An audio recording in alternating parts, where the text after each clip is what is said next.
नमस्कार, दैनिक समाचार पत्र मृदुल पत्रिका में स्वागत है। और आज हम नए गांव में पहुंचे हैं। हालांकि परल चौधरी का कार्यक्रम था यहाँ, लेकिन वो अभी यहाँ से कार्यक्रम निपटा के जा चुकी है। हुक्के पर कुछ लोग बैठ करके चर्चा कर रहे हैं, उनसे एक बार पूछते हैं कि क्या रुझान रहेगा गांव का। सरपंच साहब हैं हमारे साथ। सरपंच साहब, इस बार क्या रुझान रहेगा आप लोगों का? ऐसा है जी, वोट तो हर एक पार्टी की हमारे गांव में। बिमला चौधरी जी की भी है और परल चौधरी आई थी, आपने देखी कितनी भीड़ और कैसा चांदी का मुकुट पहना कर ग्रामीणों ने स्वागत किया है। और बाकी तो जी चुनाव का जो परिणाम आएगा उस पर निर्भर है। और बाकी जो माहौल चल रहा है तो दोनों तरफा बराबर सा माहौल है हमारे गांव से। अगर हम बात करें अन्य पार्टियों की, तो अन्य पार्टियों के वोट कितने होंगे आपके गांव में? अन्य पार्टी की तो जी 2-4 निकल जाए, डब्बा में निकल जाए, नहीं मुश्किल पाओगी। तो केवल मुकाबला जो है बिमला चौधरी और परल चौधरी के बीच में रहेगा। मुकाबला जो भी होगा हमारे गांव में क्या लगभग ही गाँव का हम भी डोलते हैं, तो मुकाबला परल चौधरी और बिमला चौधरी के बीच है। इन्होंने कहा कि आमने सामने की जो है वो टक्कर रहेगी। चलिए, कुछ और भी लोग बैठे हैं, एक बार उनसे पूछते हैं कि सर आप क्या कहना चाहोगे? परल चौधरी। परल चौधरी। बीजेपी जुमलेबाज सरकार है, जुमले में आएंगे नहीं। परल चौधरी को जिताएंगे, कांग्रेस सरकार बनाएंगे।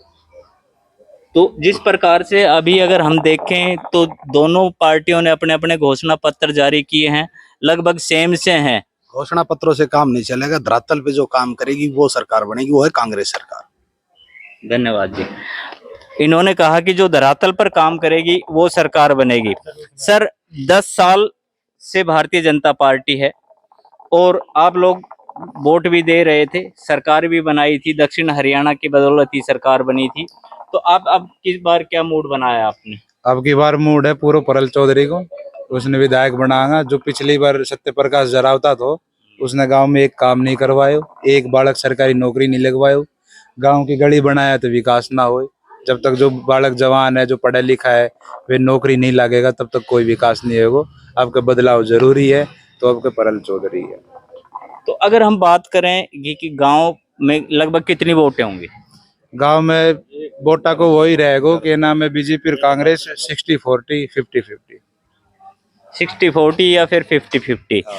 चलिए, कुछ और लोग भी हैं, एक बार उनसे भी बात करते हैं कि सर आप लोग क्या कहना चाहोगे? देखो, हरियाणा में सरकार आ रही है कांग्रेस की। यदि दूसरा एमएलए बना दिया दूसरी पार्टी का, तो विकास तो होना नामुमकिन है। जैसे पिछली बार राव इंद्रजीत के इशारे पे गंगाराम बना दिया था, तो कोई विकास नहीं हो पाया था, क्योंकि हुड्डा सरकार थी, कांग्रेस थी, वो इनेलो पार्टी था। तो इस वोट उसको दो जिसकी सरकार बनती दिख रही है। तो काम जब भी होगा, विकास जब भी होगा। उससे अलावा हाथ जोड़ के नहीं होता है कि भाई मैं तुम्हारे राज्य खुशी में आ जाऊँ, मरना कीड़े में आ जाऊंगा। विकास तो जब होगा जब ऊपर चलेगी, ऊपर जो बैठ रहेगा उस हिसाब से काम होगा विकास, ना कि बंदे से होगा। नहीं, आपको क्यों लग रहा है कि भारतीय जनता पार्टी जा रही है और कांग्रेस सरकार आ रही है? पिछली बार कह रहा था 75 पार, तो पिछली बार की 75 लगा लो, अगर 15 आ जाएगी, 90 हो जाएगी, तो इनका पूर्ण मोहम्मद आ लियो 90 सीटा तय। नहीं, 15 की बार आ जाएगी ना, 75, 15, 90, तो 15-20 पे सिमट लेगी बीजेपी की बार। आकार दिख रहे हैं हर तरफ से। चलिए, जिस प्रकार से और भी लोग बैठे हैं, एक बार उनसे भी पूछ लेते हैं कि आप क्या कहना चाहोगे इस विषय को लेकर? हरियाणा में कांग्रेस का माहौल है, किसान अत्याचार पे। जलियांवाला बाग बना दिया इन किसानों का। ठीक। और कोई अन्य मुद्दे हैं जो सरकार? मुद्दे ही मुद्दे जी, कितने गिनाए। छोड़े क्या, सबसे ज्यादा अत्याचार इनने करे। चलिए, जिस प्रकार कुछ और याद आ गए आपको मुद्दे हैं, तो जिस प्रकार से इनको और मुद्दे याद आए हैं। 10 साल बीजेपी ने हरियाणा में राज करो, पढ़ा लिखा बालक सारा जो ने पढ़ाई करी, 3 स्टार की नौकरी लगन की, उनके हाथ में झाड़ू दे दी, डी ग्रुप में भर्ती कर दिया। और उसने उनका मान बीए एमए बालक का बोलो बिना पर्ची काम हुए, के फायदो बिना पर्ची को। जो बालक बीए एमए पढ़ो वो झाड़ू मारन लाग रहा है डी ग्रुप का माए, के फायदा हुए उसको? आप बताओ। उसकी श्योरिटी नहीं है, उसने उसका कोई फायदा नहीं है। सम्मान दी है हमने। हरियाणा, राजस्थान, यूपी और राजस्थान, हरियाणा, यूपी, पंजाब का जो किसान परिवार का बालक है, उनको एक ही जिंदगी को मकसद रहे 10 पास करके फौज में लागण को, फौज कर दी 4 साल, के कर लेगा 4 साल में? उन्हें हथियार चलाना सिखा रहा है, गैंगस्टरी बनेगा और करेगा कि 4 साल में? अग्निवीर जो प्रथा लागू करी है वह भी बेकार है। हरियाणा में बीजेपी कोई काम नहीं हो, ज्यादा दूर की बात ना है, हमारा गांव लोकरा को थो जराव था, सत्यप्रकाश जराव था, पूरा गांव ने जोर तो बनाया था। एमएलए बनती मानी शर्म जाकर ठिकानों बना लियो, नया गांव में एक बार आए हुए वो के कर लियो, एक बार आया एमएलए बना पीछे कदा आए ना आए थे, एक बार जोड़ पाए कुछ नहीं, एक बालक उसने नौकरी नहीं लगवाया, नहीं तो वही जरा होता था जो एमएलए बने तो पहले गड़ी गड़ी डोले कर हाथ जोड़ दो। तो ये शिकायत है बीजेपी से, बीजेपी ने काम नहीं करे हरियाणा में, किसानों के पक्ष में भी नहीं था, यूरिया खाद का टाइम पे यूरिया खाद ना मिले, कांग्रेस में इनमें तो मिले करता, कुछ नहीं था, सारा किसान उसान के सब विरोधी पार्टी है।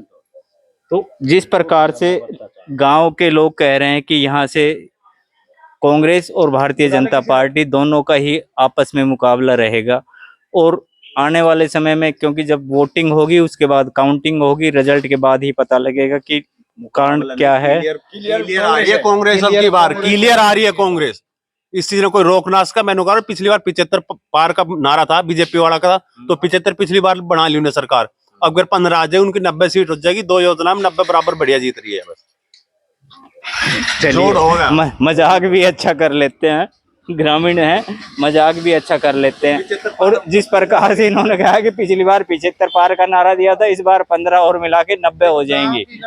बनाया तो कोई विकास ना हो, गांव को जोड़ साफ करवाए तो विकास ना, जब गांव का साल में 5-6 बालक एक एमएलए नौकरी नहीं लगवाओगे नहीं, इतने कोई फायदा नहीं है, कोई आ जाओ, यही विश्वास सत्यप्रकाश जरावता पे करके देखो तो कुछ नहीं है। अब वो डकरा रहा मेरी टिकट टिकट की, वो अगर उसको अब की बार टिकट मिलती, बिमला तो कुछ लेके भी जाएगी वो इस एरिया पे, अगर जरावता की टिकट मिलती तो जरावता धरती में रगड़ रगड़ मारता लोग, मोदे कर दिया उसको, उसकी तो कुछ वोट नहीं आती, उसकी हर गांव में दुर्गति होनी थी। अब वो दिखा रहा मैंने ये करा वो करा, कुछ नहीं करा मैंने। गांव मुमताजपुर में आके उससे पूछ लो कि भाई किसका बालक नौकरी लगवा दिया। ऐसा जी, मैं आपको बीच में टोकना चाहूंगा। जगह जगह जब उसकी चुनाव डिक्लेयर होने से पहले जब उसने अपनी कॉन्फ्रेंस करी हो चाहे कुछ भी करा हो, उसने कहा कि पिछले 20 वर्षों के विधायकों का कार्यकाल उठा लो और मेरा अकेले का उठा लो, मेरे से ज्यादा अगर किसी ने काम कर दिए हो तो। पटौदी विधानसभा क्षेत्र में कोई सा गांव में मैंने किमी भी करवाई, लेकिन मैंने अपने एरिया में कुछ काम नहीं करवाया। सत्यप्रकाश जराव 6 साल पहले मनोहर लाल खट्टर आया था, कुछ भी नहीं करवाया, स्टेडियम बोल के गया था, आज तक नींद ना धरी गई स्टेडियम, एक ईंट भी ना लगी। साल भर पहले हमारा गांव में आए तो जराव था, गांव का जोड़ की सफाई कहेगा तो सरपंच साहब बैठा, पराने की वाटिका की बोल के गए तो पूछ लो कितना काम हुआ, कुछ भी नहीं हुआ। और जब कहने का बात तो का है, कुछ करने का नहीं है, कुछ करने का नहीं है सत्यप्रकाश जरावता। और इसीलिए पटौदी विधानसभा क्षेत्र की पब्लिक बदलाव चाहती है, और अब के परल चौधरी की पूरी हवा है, और कांग्रेस सरकार पूर्ण बहुमत से हरियाणा में 60-65 सीट से आ रही है। चलिए, ये थे ग्रामीण क्षेत्र के लोग जो अपनी अपनी राय रख रहे थे। मैं रफीक खान के साथ राधे पंडित, मृदुल पत्रिका।